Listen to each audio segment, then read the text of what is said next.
Hey everyone, John Gonzalez here from MLive.com, special podcast and of course vlog. You can find our complete coverage of everything that we're doing across the state of Michigan at MLive.com.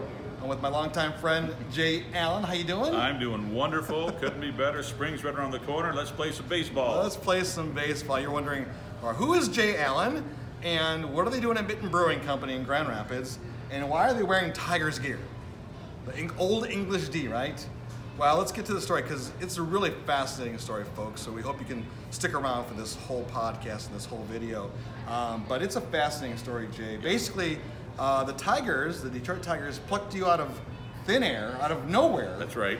Out of right field or left field, out of the bullpen. Came knocking at my door. And you are now going to be the Detroit Tigers public address announcer starting on opening day, yes, 2019. Comerica Park. Yeah, it's. I've been doing public address announcing for probably since the early 90s. Started out at Houseman Field doing City League football games, doing 78ers on Wednesday night, and so on and so forth. Then had a long list of professional local here in Grand Rapids with the Hoops and some of the Whitecaps and the Rampage football team. And then Kennewick Hills High School, been doing them for the past probably 4 or 5 years. And lo and behold, Bob from the Tigers decides to hang up his microphone and just stay in Florida, where he's originally from and still lives down there, and open up the door for a public address announcer at Comerica Park. And I thought maybe it's time to throw my name in the hat and we'll see what happens. How does a kid from Holland, Michigan, you went to Holland High School, right? Yep. We have our wooden shoes in the background. We'll show those off in a minute. But how does a kid from Holland High School get into radio, right? Because that's where you kind of took off. Right. And then you mentioned all the things that you've done in the public address world, and then you end up at Comerica Park.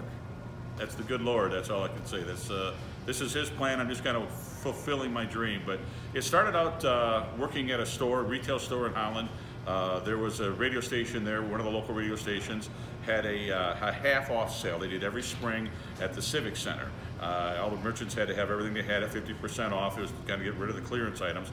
But they'd broadcast live from the Civic Center, and it was great. It's one of the old days where you had like the coffin. It was this huge 4 by 8 foot table with 2 turntables on it. They'd play the music at the Civic Center and then send it back to the radio station through phone lines, not like the real quality DSL lines. We're talking telephone lines. Wow. And it sounded like it, but that was okay. That was the homey feel of it. What year was this? Like 1956? Well, early 80s. It was close to 56, early 80s. That's like old technology. Yeah, it was. It was small town radio, and it was more just the ambience of we're at the Civic Center. You need to come down and support these local merchants.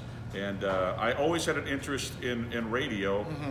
Would DJ music for my friends at their parties. I'd bring my stereo, set my speakers up, and play the music all night long. And as long as the beer was full and flowing, I was happy. And yeah, that's awesome. So I decided to talk to the gentleman from the radio station and mentioned that, hey, could I at least see the inside of a radio station? I've never even been there. So he said, yeah. We talked a little further, found out he was the station manager. And he said, well, we kind of like the way you sound. We'd like to do some on-air work. So you had that voice back then?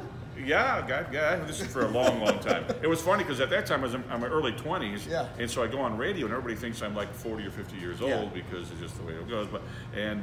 So yeah, just started doing that little by little. I felt so comfortable behind the microphone that this is where I belong.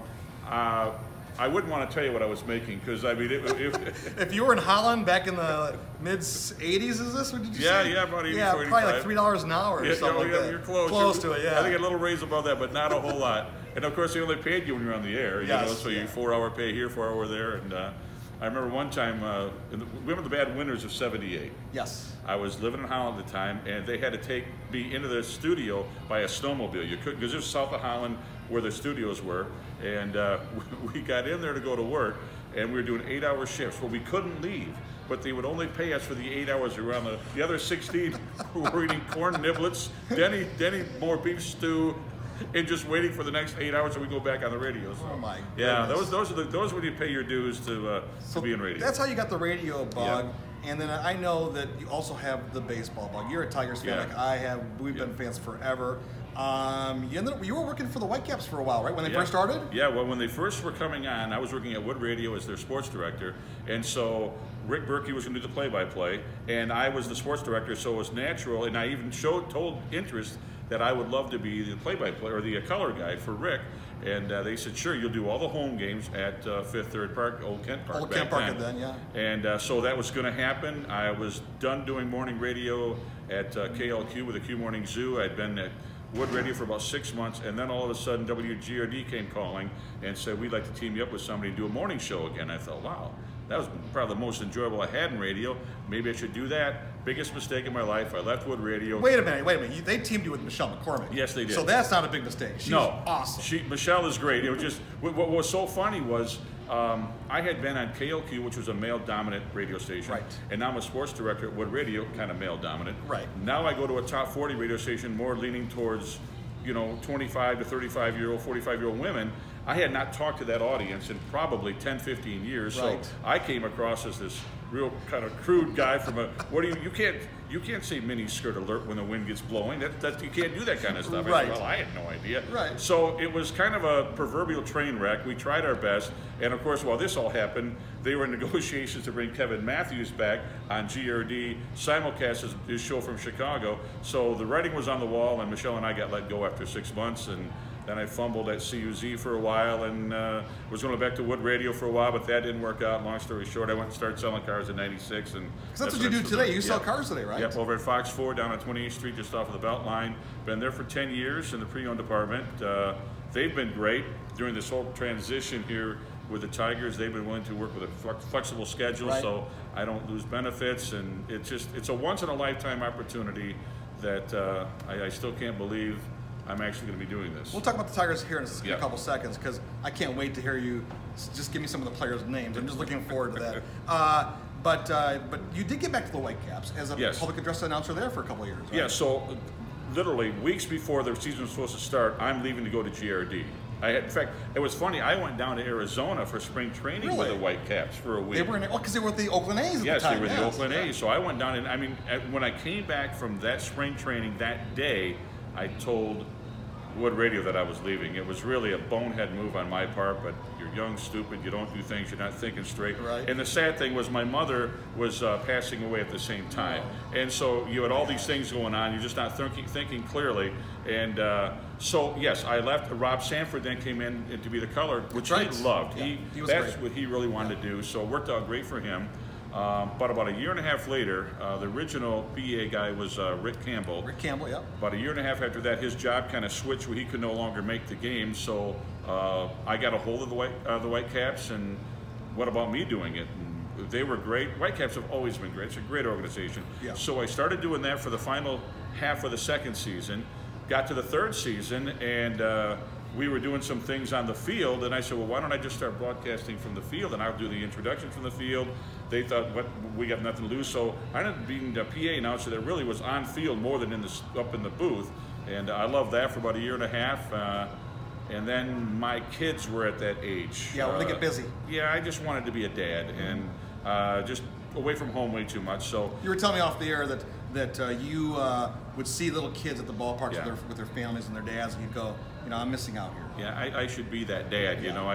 I'm entertaining, I'm having a lot of fun, but I need to be where my kids need me. So left that. Yeah, didn't burn any bridges, left that, and just became a dad. And at that time, I'd already left radio, so I was working at Kent City Ford at the time. That's right. That's how I remember you from Kent City Ford. Yep. They were good enough to let me do the Whitecaps as long as I did, and then I just concentrated on staying doing car sales. I tell you the one story. After I had left the Whitecaps, I had brought. I love sports. I took my kids. I take my kids to, when they were younger, to Michigan State basketball games, football games, to the Whitecaps. So I'm sitting here with my son at a Whitecaps game. My son was probably 4 or 5 at the time. My youngest daughter might have been, I guess, closer maybe to 2 or 3, and then my oldest daughter was probably about 7. So my son loves like dilly bars, basically just a popsicle, or what do they call those things with the chocolate and then ice cream in the middle. Eskimo bars. Yeah, exactly, on a stick. Yeah. So I get him this, and he's eating it. Of course, I'm watching the game because I'm there to watch the game. I'm trying to see what's going on. So I'm kind of engrossed with what's happening. Next thing I turn around, I look at my son, and he has this ice cream, chocolate, all over his hands, all over his face, running down his shirt. And I said, AJ, what in the world were you doing? And he just kind of had that a 5-year-old look at him. I'm eating my ice cream, Dad. Why are you asking? What's your deal? So I had to take him up to the bathroom and try to clean it up. And those are probably the most embarrassing. You know the walk of shame? That was my walk of shame for about 50 steps, walking up all those steps, having everybody look at me going, what kind of a father would let their kid get that messy at a baseball game? A father that loves to watch baseball. That's what a guy is. Oh, my goodness. Well, all right, speaking of baseball, I mean, I became a Tigers fan, I think, from day one. Yeah. Grew up in the Detroit area, and the Tigers were my team. Mark Fidrus, which was my favorite player at the time. You know, Alan Trammell, Lou Whitaker, those ages as well. What about you? When did you become a Tigers fan? Oh, way back. I'd have to go way back to when I was 5, 6, 7 years old, especially in '68 when I was 8 years old and they won the World Series. See, I could barely remember that. Oh, I was born in '59, so we were playing, we were rocket football.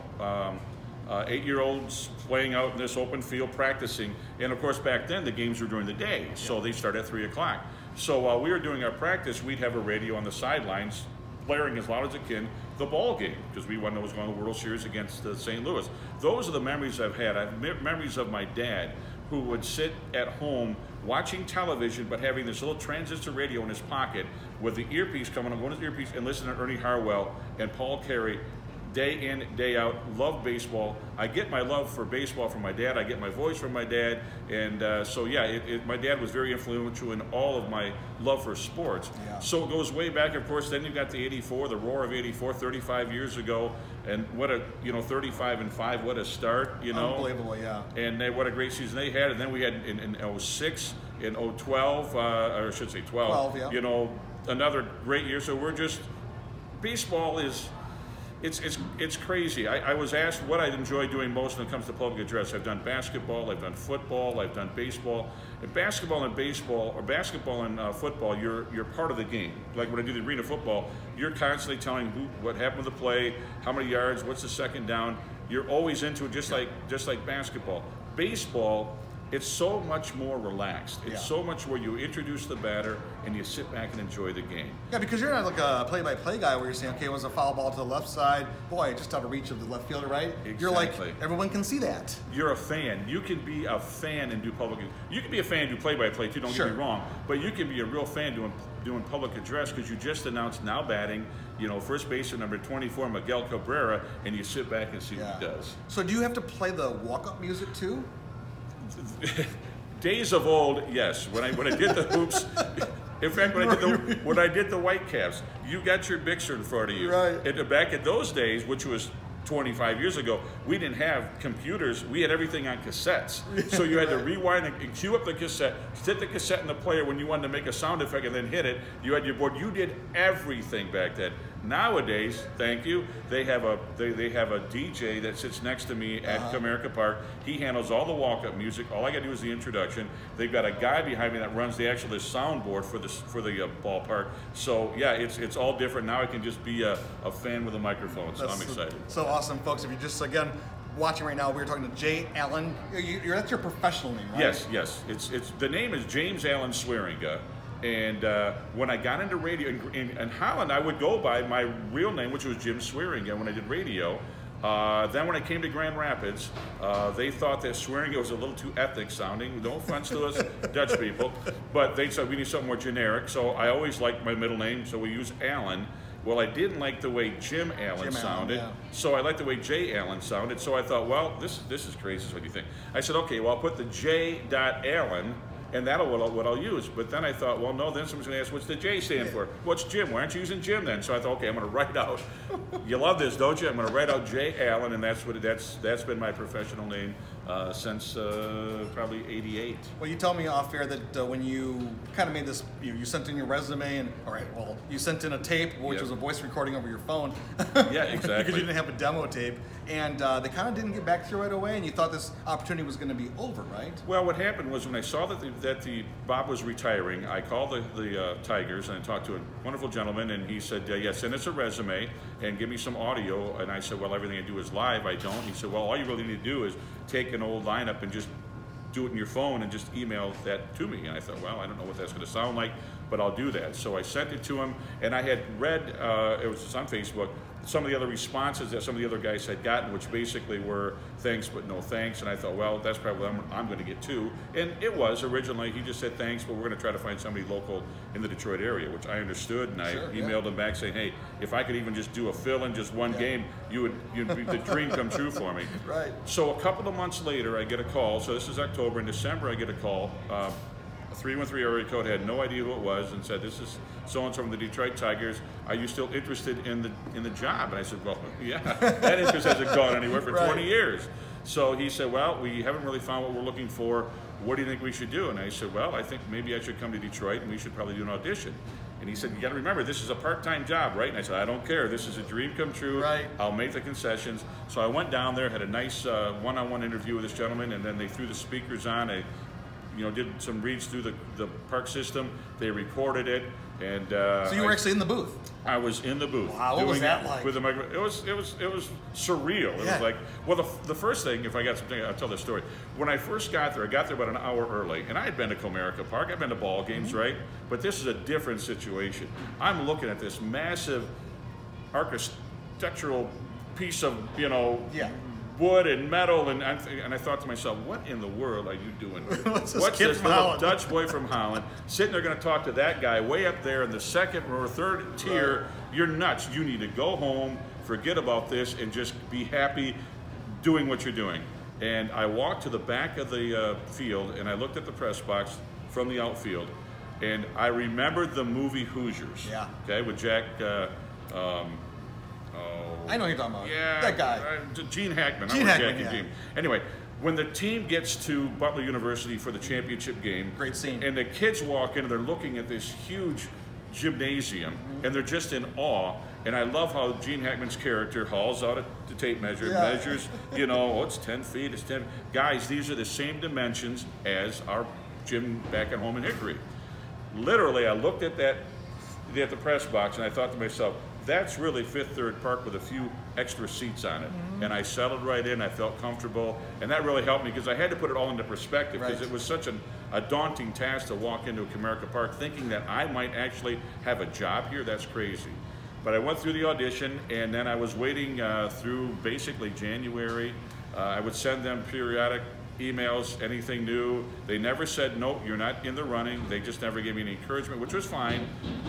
Went on really through January, through February, and finally about the 1st of March, I think it was, I finally sent him an email, said, listen, I don't want to be a bother, but I just need to know if this is possible or not. And I said, I totally understand. If it's not, I appreciate the opportunity, but if it is, I'd like to kind of know where things stand. Right.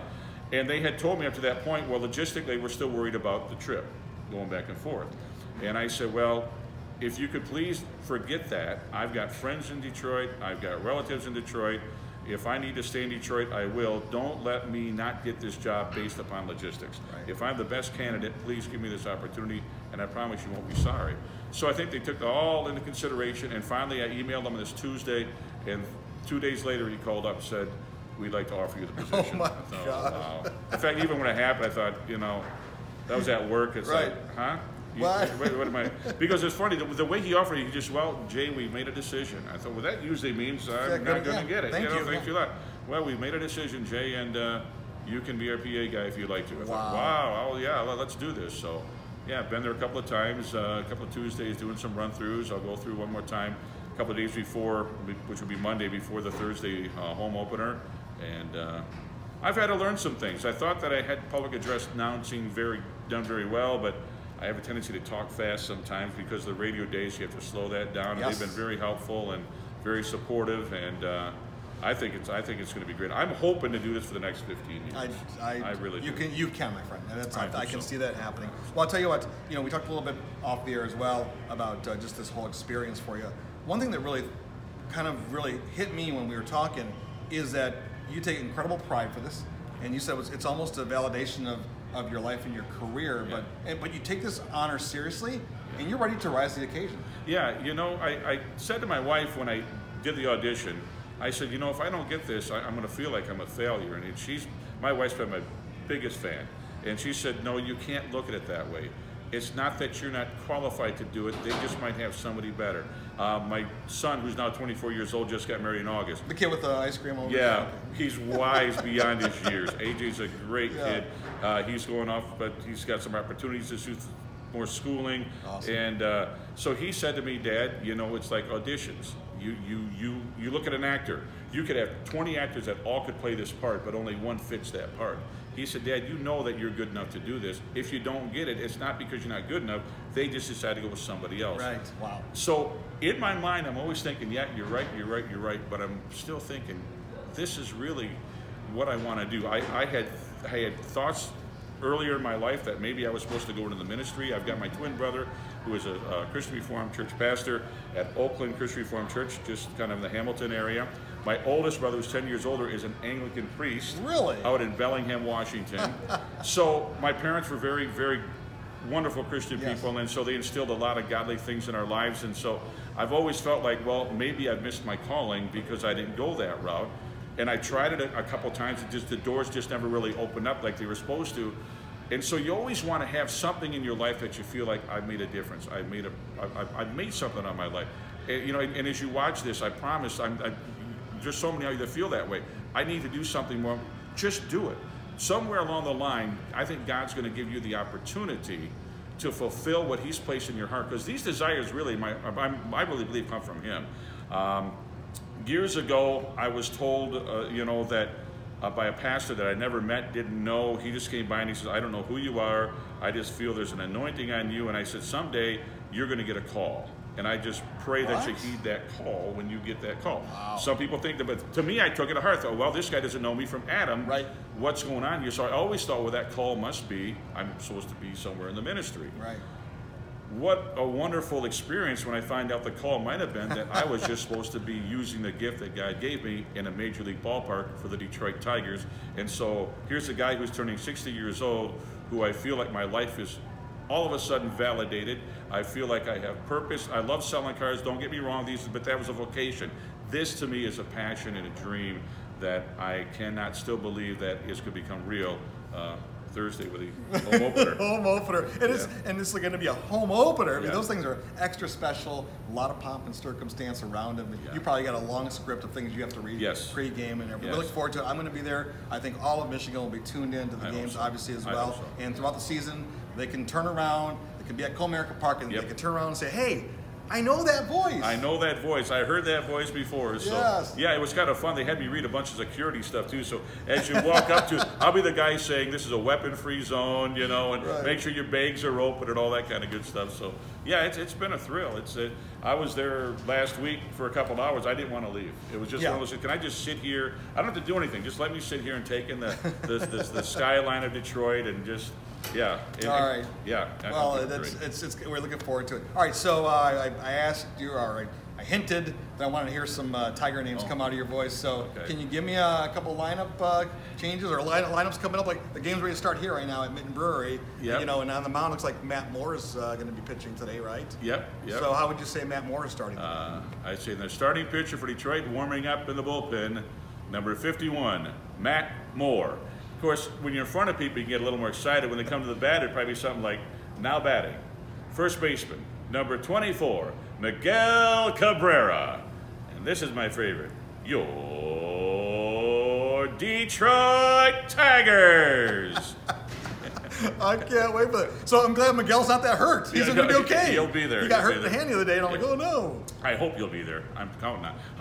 I don't think any of these guys would ever miss opening day unless they absolutely couldn't play opening day. So, and thank God it was just a bruise. It was not a break. There was no fracture. So, yeah. And he's had a great spring. Yeah, he's got to play there. All right. So, Jay, how does that go again? Your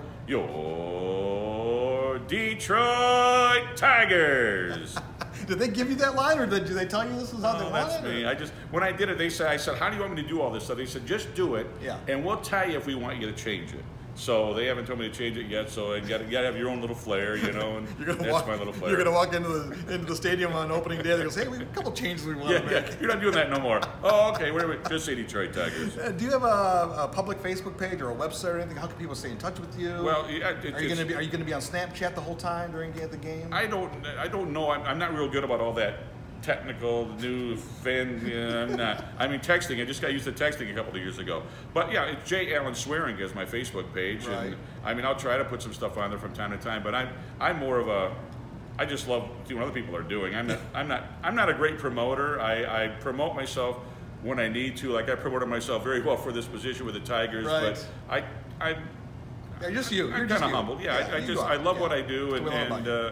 and if somebody wants to take a liking to what I do, thank you so much. But I do it just because I love the sport and I love announcing. All right, man. So all of Michigan will be rooting for you on opening day. Tigers win or lose, I don't think they're going to matter too much because you, my friend, are the winner. Well, what I said when I was in my interview with this guy, I said, listen, we can't control what happens between the lines, but we can control what happens outside the lines. So I said, the way that I look at this is when someone gets tickets to a Tigers game, I said, I don't know how much it is on the east side, but on the west side, that's an event. They circle that calendar, they circle that date. They're hoping for weather to be perfect. They're hoping for a Tiger win. They're hoping for anything because that's their day to go to see Detroit Tigers. So I said, when I go to work there, I'm going to look at everyone in that stand. Yeah.